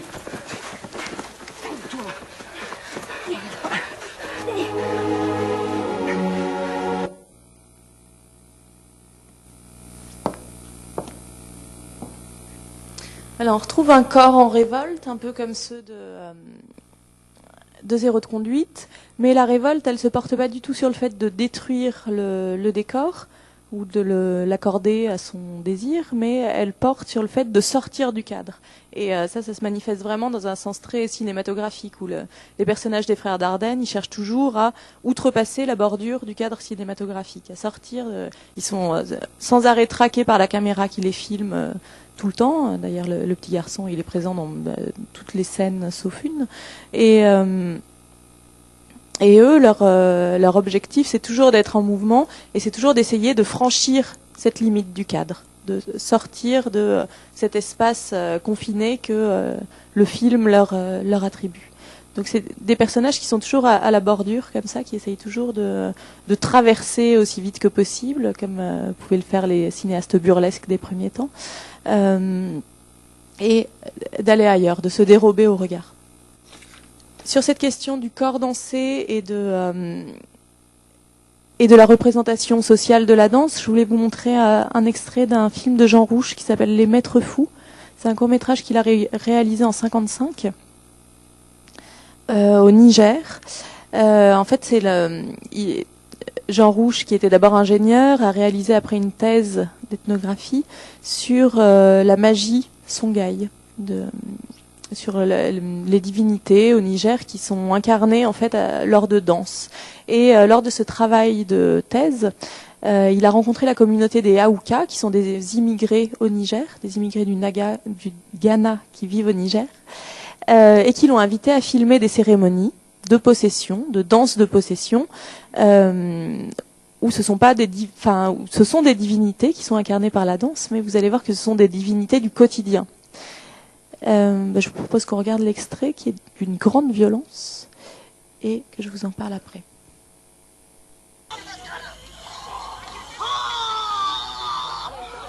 Le caporal de garde a reçu des écharpes rouges de commandement. Et le troisième possédé se lève. C'est Captain Malia, le capitaine de la mer Rouge, qui marche en faisant le slow march, la marche de parade de l'armée britannique.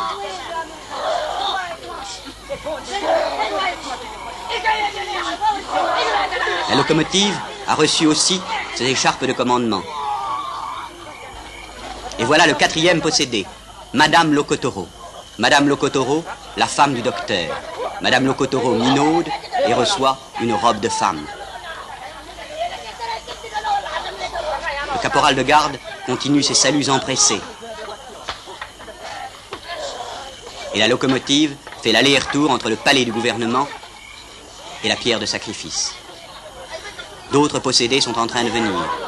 Voici lieutenant Malia, le lieutenant de la mer Rouge. La respiration devient difficile, les yeux se révulsent. À côté, c'est le gouverneur qui est en train de venir.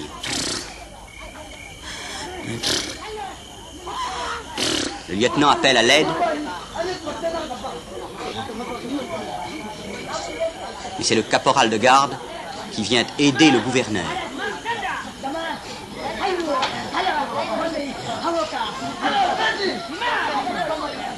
Le gouverneur est debout. Il parle français, il insulte tout le monde. Donc un peu comme dans Misoyu, on est dans un usage ritualisé des corps, ritualisé par la société, prédéfini. Où, vous avez vu que chacun a sa fonction, que les espaces définissent aussi. Il y a des espaces qu'on a le droit de franchir ou d'autres non. Il y a des gardes. Enfin voilà, c'est un espace qui représente la société et qui est extrêmement ritualisé. Et en fait, cette communauté des Haouka, elle s'occupe des danses de possession des dieux modernes. Donc le dieu du conducteur de locomotive, ou le dieu du docteur, ou le dieu du gouverneur. Et à travers ces cérémonies, par la danse de possession, chacun peut être en mesure d'incarner le personnage social qu'il désire. C'est vraiment une forme de carnaval.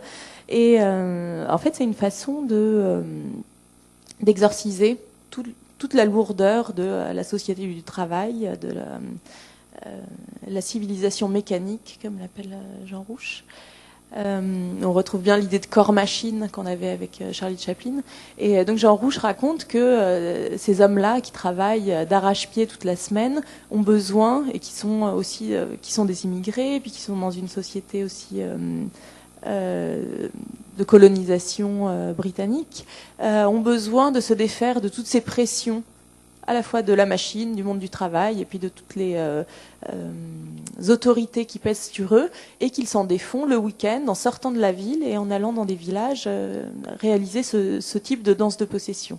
Donc en laissant son corps habité par la femme du docteur, c'est une façon d'exorciser toute la pression que peut représenter cette société occidentale, cette société européenne sur ces hommes-là. Et donc je trouvais ça assez intéressant de comparer avec la manière dont les positions et les actions sont ritualisées dans Misoyu, où tout est très contenu, où vraiment si on met son petit doigt au mauvais endroit, tout de suite ça devient une espèce de drame social. Et là, cette idée que pour que les relations sociales se passent bien dans la vie de tous les jours, il faut conserver des sas de décompression comme ça, qui vont passer par le corps, et que ça doit vraiment passer par une extériorisation complète de son corps, jusqu'à baver comme un orangé, jusqu'à se laisser vraiment complètement posséder de ses mouvements, de ses membres, pour pouvoir régler ensuite les relations sociales sur un modèle plus apaisé. Et il y a un avertissement assez long dans lequel Jean Rouch précise que ce jeu violent n'est que le reflet de notre civilisation. Et c'est vrai que c'est un film qui a fait beaucoup scandale au moment où il est sorti, et qui est vraiment très saisissant dans ce principe de danse. Ce qui est intéressant aussi, c'est de penser à la place du cinéaste, puisqu'il y a un autre corps qui est toujours en jeu dans la mise en scène au cinéma, c'est celui du cinéaste. Je vous parlais du corps des frères Dardenne qui couraient derrière Rosetta, pour qui c'était très physique du coup de filmer leurs personnages, qui se sont un peu plus posés pour suivre le gamin au vélo. Mais la question de la distance de la caméra, c'est aussi toujours la question de la distance du corps du cinéaste. À quelle distance il se met de ses acteurs, et puis est-ce qu'il choisit de porter la caméra et d'incarner vraiment le mouvement de l'appareil, ou est-ce qu'il la pose? C'est toujours une question importante. Et là, Jean Rouch, je vous disais que c'est cette communauté des Haouka qui lui avait demandé de les filmer, donc il était tout à fait accepté dans ce rituel-là, et on sent qu'il a une toute petite caméra portable qui s'appelle une Bell & Howell, et il a sa caméra à la main, il est vraiment au cœur de la cérémonie. On sent qu'on est vraiment que les choses se déroulent sans qu'on prête trop attention à lui, et qu'il est vraiment au cœur des événements. Il a vraiment réussi à trouver sa place de cinéaste dans une cérémonie déjà pré-réglée, où pourtant toutes les places étaient prédéterminées. Et puis c'est la caméra Bell & Howell, c'est une caméra qui n'enregistrait pas le son, à une époque où le son synchro n'était pas encore vraiment possible techniquement. Donc c'était une caméra muette, mais très légère et très portable, qu'il fallait remonter toutes les minutes à peu près. Et donc Jean Rouge savait qu'il ne pouvait pas faire de prise de plus d'1 minute. Et il disait, mais comme ça me permet, le moment où je remonte, ça me permet de faire moi-même le montage dans ma tête, de réfléchir à la position dans laquelle je vais me mettre pour le cadre suivant. Donc en étant au cœur de l'action, comme ça, complètement submergé par tout ce qui se passe autour de lui, par les corps complètement déchaînés qui l'entourent, il arrive à trouver, dans ce petit geste technique de remonter de la caméra, une façon de réfléchir quand même à son montage et de ne pas être pris complètement dans l'action qui l'entoure, mais d'être aussi dans l'action de son film et dans la représentation de cette danse. Alors j'avais encore plusieurs extraits à vous montrer et ça va vont pas tous passer à mon avis. J'avais très envie de vous montrer un extrait d'Entrée du personnel, le film de Manuela Frésil, qui a été beaucoup soutenu par la Seine-Saint-Denis, qui a été monté à Périphérie, je crois, qui est sorti en 2013. Et qui est un film sur le travail, c'est le pendant dépressif des temps modernes, qui est un film que Manuela Frésil est allée tourner dans des abattoirs, ce qui a beaucoup posé aussi la question de sa place à elle dans les abattoirs, parce que quand elle a commencé à le tourner, a eu lieu la crise de la vache folle, et du coup, tout corps étranger a été complètement interdit dans les abattoirs industriels à cette époque-là. Donc elle a réussi quand même à pénétrer certains lieux, et puis elle raconte très bien que c'est en imposant sa présence longtemps qu'au départ elle était suivie par les contremaîtres qui regardaient tout ce qu'elle faisait, et puis au bout de 2 heures, 3 heures où elle filmait des choses un peu insignifiantes, les contremaîtres se lassaient et finissaient par regarder ailleurs, et c'est toujours à ces moments-là qu'elle arrivait à capter quelque chose de ce que c'est que le travail à la chaîne et ce que c'est qu'un corps qui passe ses journées à embrocher des poulets pour les mettre dans des barquettes. Et enfin, pas dans des barquettes puisque c'est l'abattoir, mais pour qu'est-ce que c'est qu'un corps vivant qui travaille toute la journée à faire un geste répétitif sur un corps mort. Il y a vraiment cette idée-là des 2 corps qui cohabitent, qui est très présente dans le film, et qu'elle a vraiment réussi à attraper, à l'arracher, en imposant sa présence physique sur la durée dans les lieux de tournage. Je vous propose qu'on regarde un long extrait et je vous raconte le principe. C'est aussi que c'est des conditions de travail très dures et souvent dans des lieux où il y a très peu de travail, dans des zones très sinistrées d'emploi. Et donc les employés ont très peur de témoigner. Et donc elle a trouvé un système qui fait qu'elle a fait témoigner les gens et puis elle a reconstituer les témoignages. Elle a réécrit une voix, enfin plusieurs voix qui s'entremêlent, mais qui ne sont vraiment la voix de personne en fait, et des voix qui sont redites par des acteurs. Donc on a comme ça un corps complètement désincarné, entre des paroles qui ont été glanées sur la durée, qui ont été reconstituées en un discours qui est dit par un autre corps qui est celui d'un acteur, et ce discours-là flotte, le montage le fait flotter un peu en décalage sur des corps documentaires qui sont filmés dans les abattoirs en train de travailler. Donc voilà, on a un corps hybride comme ça entre une parole, un discours et un corps qui ne sont pas totalement solidaires, mais qui constituent du coup une espèce de parole du corps ouvrier. Et puis parallèlement à ça, certaines personnes interrogées ont accepté d'être filmées. Et en particulier des syndicalistes, et on va voir qu'ils sont filmés devant leur usine, pas dans l'usine, mais devant leur usine, et que Manuela Frésil et eux sont arrivés à une idée d'un témoignage assez particulier par les gestes. Donc l'extrait est un peu long pour qu'on ait le temps de voir un peu toute cette mise en scène qui se met en place.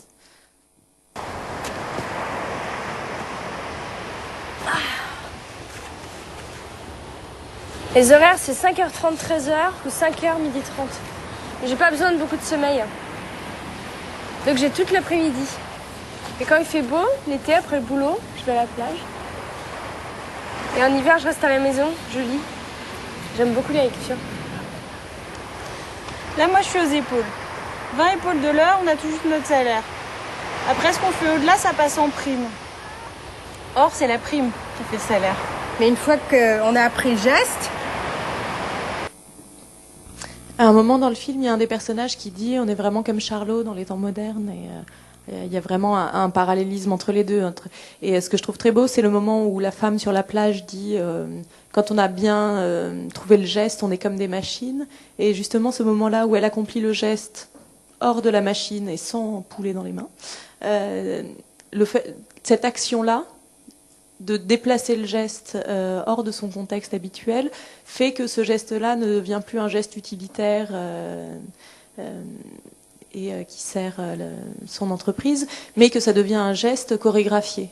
Et que le geste, il suffit de le sortir de son utilitarisme et de son contexte, comme le font les hommes qui sont devant l'usine, là, pour que ça devienne un geste dansé et un geste esthétique, chorégraphié, et que ça lui donne une signification. Et donc voilà, j'avais très envie de vous montrer ça pour faire le parallèle avec les rêves dansants, où on est vraiment dans cette démarche-là aussi de observer les gestes de la société et de les reproduire, de les transformer, de se focaliser dessus pour en faire des gestes artistiques. Et je voulais aussi terminer en vous parlant du deuxième corps dont parle Laurent Julier, comme je l'évoquais tout au début, qui est le corps du spectateur. Donc c'est lui qui doit recomposer le corps et qui doit effectuer les coutures un peu entre les différentes parties qui lui sont données. Et puis c'est lui qui éprouve aussi ce qu'éprouve le corps, qui s'identifie, qui a peur pour le corps, qui est joyeux avec lui, qui aime avec lui. Et donc je voulais vous montrer un extrait d'un film qui est tout entier concentré sur la sensation du spectateur, puisque je vous parlais de sensation avec Truffaut aussi, qui est un film expérimental qui s'appelle Outer Space, un film de l'Autrichien Peter Czerkaski, qui date de 1999, et qui est ce qu'on appelle un film de found footage, c'est-à-dire qu'il a récupéré du matériau filmique, qui est en fait un film de 1981, un film américain qui s'appelle The Entity, un film de Sidney Furie, qui raconte l'histoire d'une femme qui est attaquée par une entité invisible. Et donc elle rentre tranquillement chez elle et elle se retrouve projetée contre les murs. Elle ne sait pas pourquoi. Quelqu'un s'attaque à elle, mais de non palpable. Une entité sans corps, en tout cas sans corps visible. Et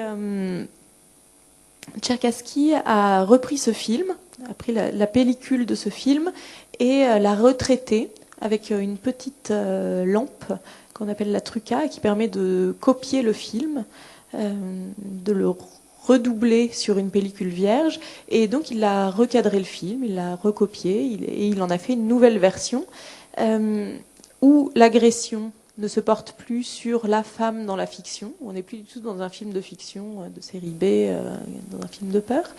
On est vraiment dans de l'expérimental, et donc l'agression est complètement transplantée par ce retraitement de la pellicule sur la pellicule elle-même, et aussi sur le spectateur. Alors je m'excuse par avance, mais c'est un peu pénible. Et voilà, il cherche vraiment à faire ressentir cette sensation de l'agression au spectateur. Et donc aujourd'hui, ça tombe sur vous. Je suis désolée.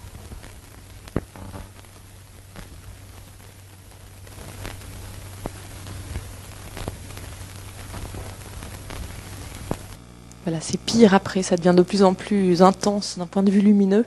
Et donc c'est une façon comme ça de transposer le sentiment de la peur qu'éprouve le spectateur à la sensation de l'agression, qui passe par l'agression lumineuse, par le fait qu'on n'arrive pas à se raccrocher aux images, le fait que le son devient de plus en plus fort aussi au fil du film qui dure une dizaine de minutes. Et voilà, donc c'est une façon qu'a le cinéma expérimental de prendre en compte le corps vraiment du spectateur et pas seulement son intellect. Et je voulais conclure en vous renvoyant à un article qui s'appelle Les techniques du corps, un article très important sur cette question du corps qui a été écrit par Marcel Mauss, le père de l'anthropologie française, en 1936. Je crois qu'il a été écrit en 1934 et qu'il est paru une première fois en 1936 et qu'on le trouve maintenant dans un recueil qui s'appelle Sociologie et anthropologie. Et dans lequel Marcel Mauss a la révélation des techniques du corps. Il établit une classification à partir de cette révélation qui est que les mouvements du corps, les techniques que l'on a pour accomplir les actions de tous les jours s'apprennent différemment selon les civilisations. Et il raconte qu'il a eu il raconte qu'il a appris à nager d'une telle manière, et puis depuis son enfance où il a appris à nager, on a complètement changé. Maintenant, on sort la tête de l'eau, on fait le crawl pas pareil. Voilà.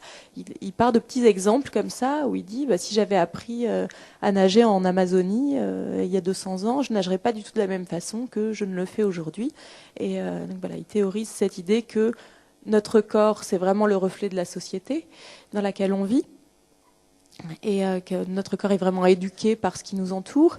Et puis, il raconte que cette révélation des techniques du corps lui est venue à un moment où il était malade, en fait.